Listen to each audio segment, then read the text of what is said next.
प्रकाश वर्ष मात्रक का उपयोग खालिस्तान के लिए किया जाता है। तो प्रकाश वर्ष से क्या नापा जाता है? समय, चाल, दूरी, गति।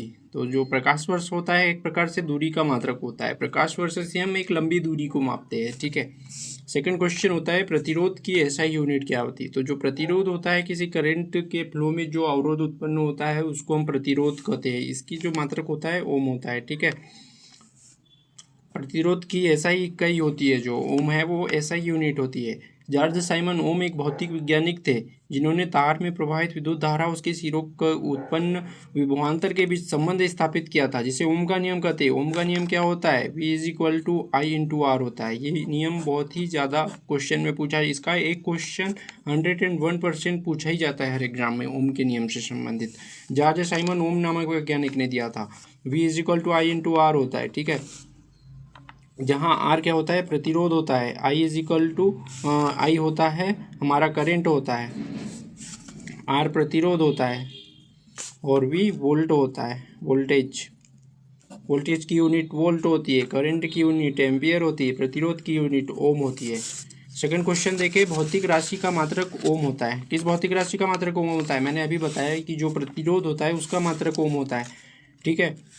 नेक्स्ट क्वेश्चन होता है किसी पिंड पर लगाया गया बल और बल द्वारा किया गया कार्य पिंड द्वारा बल की दिशा में तय की गई दूरी और लगाए गए बल की मात्रा के गुणनफल के बराबर होता है। निम्नलिखित में से कौन सा कार्य की यूनिट नहीं? इसमें कार्य की कौन सी यूनिट नहीं है वो बताना है।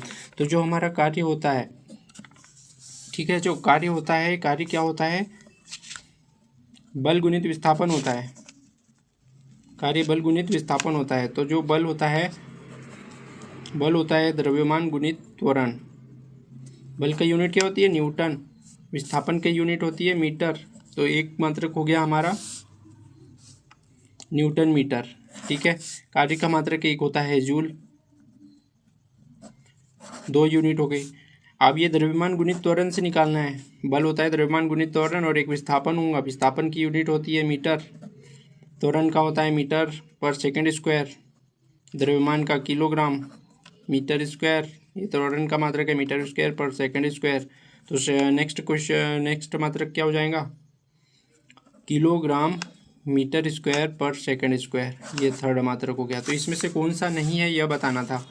तो इसमें से हमारा किलोग्राम मीटर स्क्वायर पर सेकंड स्क्वायर होता है, यह भी एक मात्रक है कार्य का। जूल भी एक मात्रक होता है, न्यूटन मीटर भी एक मात्रक होता है। तो ये जो किलोग्राम मीटर पर सेकंड स्क्वायर होता है ये किसी का मात्रक नहीं होता है।